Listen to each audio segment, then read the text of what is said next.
नमस्कार श्रोते हो, रेडिओ जयंतच्या आनंदी कट्ट्यावर मी अनुराधा आपण सर्वांचं मनपूर्वक स्वागत करते. नुकतीच एक फार छान कविता वाचनात आली. आजच्या आनंदी कट्ट्यावर तीच तुमच्याशी शेअर करते. पूर्वीचा काळ बाबा खरंच होता चांगला. साधं घर, साधी माणसं, अहो कुठे होता बंगला. घर जरी साधंच पण माणसं होती मायाळू. घर जरी साधंच पण माणसं होती मायाळू.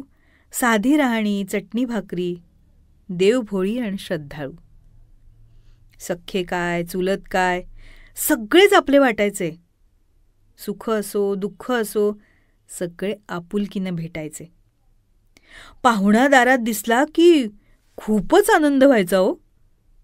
पाहुणा दारात दिसला की खूपच आनंद व्हायचा हो. आणि हसून खेळून गप्पा मारून सगळा शीण निघून जायचा हो. श्रीमंती जरी नसली तरी एकटं कधी वाटलं नाही.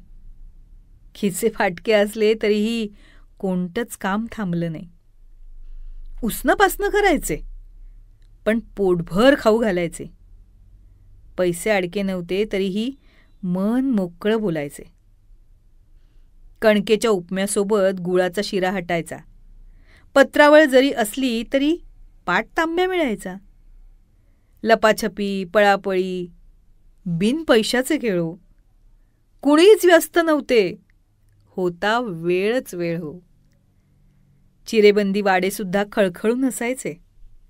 तेव्हा चिरेबंदी वाडेसुद्धा खळखळून हसायचे आणि निवांत गप्पा मारत माणसं ओसरीवर बसायचे.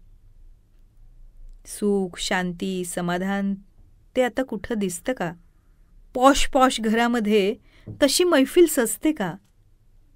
नातेगोते घट्ट होते, किंमत होती माणसाला. प्रेमामुळे चव होती अंगणातल्या फणसाला. नातेगोते घट्ट होते, किंमत होती माणसाला. प्रेमामुळे चव होती त्या अंगणातल्या फणसाला. तुम्हीच सांगा ना नात्यामध्ये आता राहिलाय का ओ राम? तुम्हीच सांगा ना नात्यामध्ये आता राहिलाय का ओ राम? मुलीकडे आईचा असतो का हो मुक्काम? सख्खे भाऊ, सख्ख्या बहिणी, कुणीच कुणाला बोलत नाही. सख्खे भाऊ, सख्ख्या बहिणी, कुणीच कुणाला बोलत नाही. आणि मृदुंगाच्या तालावरती गाव आता का डोलत नाही? प्रेम, माया, आपुलकी हे शब्द आम्हाला पुन्हा मिळतील का? आणि बैठकीतल्या सतरंजीवर पुन्हा पाहुणे मावतील का? मंडळी, खरंच एखाद्या वेळेस माणूस पैशानं श्रीमंत नसला तरी पण चालेल.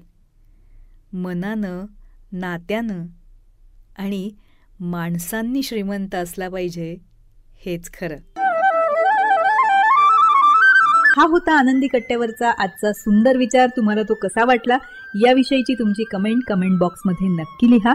आणि त्याचबरोबर रेडिओ जयंतचे दर्जेदार कार्यक्रम ऐकण्यासाठी रेडिओ जयंत लाईक करा, शेअर करा आणि सबस्क्राईब करा. रेडिओ जयंतचं सबस्क्रिप्शन फ्री आहे. आणि त्याचबरोबर नोटिफिकेशनसाठी बेल आयकॉनवर क्लिक करायला सुद्धा विसरू नका.